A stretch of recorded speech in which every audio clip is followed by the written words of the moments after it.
I'm speaking today not only for myself, but for my two sisters who happen to be lesbians and their partners. My partner Russell and I will celebrate 17 years together this fall. Like many same-sex couples, we picked our anniversary date, September 21st, 1991, because we wanted a landmark, something to celebrate. So, what should we pick? The day we met, our first kiss, surviving our first fight, moving in together? Should we create a ceremony even if it lacks public sanction? It gets blurry when you don't have the option of marriage to set the date. This definitive ceremony to make public your promises and accept your responsibilities as a family, and to ask for community support.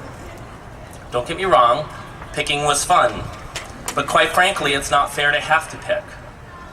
It's not good for us. It's not good for other families like ours and their children. It's not good for our community. Nonetheless, we've chosen our date, and we have been registered at UCLA as same-sex domestic partners. Don't you love that term? Sexy. Since 2001, when I started working here. And we're registered in the city of West Hollywood when we moved there, and oh man, earth-shattering. We'll fix that in a minute. So registered in West Hollywood since 2001, and with the state of California in 2005, when that became available. Not to mention the mass weddings we attended when we marched on Washington in 1993, and our private promises. By the sounds of it, we are way married. But it's confusing and splintered, and it's undermining. Just think if your parents had to remarry every time they moved from state to state or got a new job. It's completely unnecessary, since one option, civil marriage, provides what we need. I have a straight client who once told me he felt like domestic partnerships were great. And I thought, okay, I'm open to that. Why? He said, I told my girlfriend I would register her at my job as my partner, and that finally got her off my back about getting married. He called it marriage light. Having multiple relationship options that are disjointed and vary from place to place, with rules that are made up by whomever is the sponsor, is risky. Simply put, it waters down the significance of all of our commitments. Put another way, if it looks like marriage, feels like marriage, and acts like marriage, why call it something else? Instead, we ought to have one standard that reflects how we are already living our daily lives, and we ought to welcome and support all who strive to live up to that standard. When Russell and I moved here from New Mexico in 2001, a number of people, including dear friends, asked, will Russell move with you? No, we had been together 10 years already. This is one example of how marriage matters. If I were straight and married, if I were my brothers, would anyone have asked me, is your wife moving to California with you? No matter how marriages are conducted privately, there is an automatic public understanding of permanence, security, and respect. My parents, who are kind and loving people, once asked us, why can't you just settle for domestic partnerships?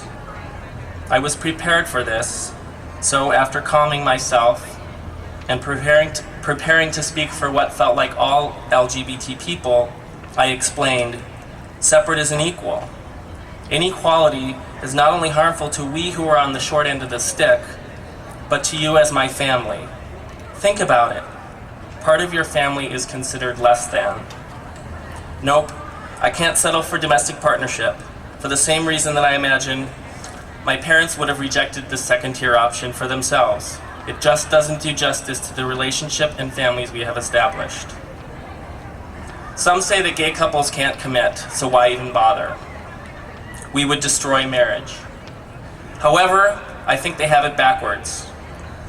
Jonathan Rosh, in his book Gay Marriage, Why It's Good for Gays, Good for Straights, and Good for America, wrote, quote, once gay couples are equipped with the entitlements and entanglements of legal marriage, same-sex relationships will continue to move toward both durability and exclusivity, end quote. Expect more and get more. It's commonly known that marriage strengthens the likelihood that relationships will last because it calls us to the highest standards of comportment, respect, and responsibility. So why not let it strengthen the So why not let it strengthen the likelihood that my relationship will last? Marriage would make us a visibly stronger family because we would be expected to stick it out no matter what, to take care of each other till death. Marriage gives the children of LGBT families the same certainty that they are a family as their peers have. And it strengthens the possibility that young people, my nieces and nephews perhaps, kids growing up today, will find the role models with whom they can identify so they can aspire to this high standard as they emerge into adulthood. A standard never available to my sisters or to Russell and me. I'll close on a little bit of a lighter note. I loved Armistead Maupin's groundbreaking books, Tales of the City. For you younger generation, if you haven't read them or seen the miniseries, you should. In this amazing miniseries, Mrs. Madrigal, who's played by Olympia Dukakis, said it best. There are lots of different kinds of marriages, and lots of things more binding than sex. I'm here today because I believe that the American civil marriage landscape must reflect the lives of all the people who make up the American landscape, to give us the best chance of succeeding in the challenging endeavor of creating a life together. Unique lives, yes, but through one institution. It sure would matter to my sisters and their partners. Hopefully it would matter to my parents, and it certainly matters to Russell and me. Thank you.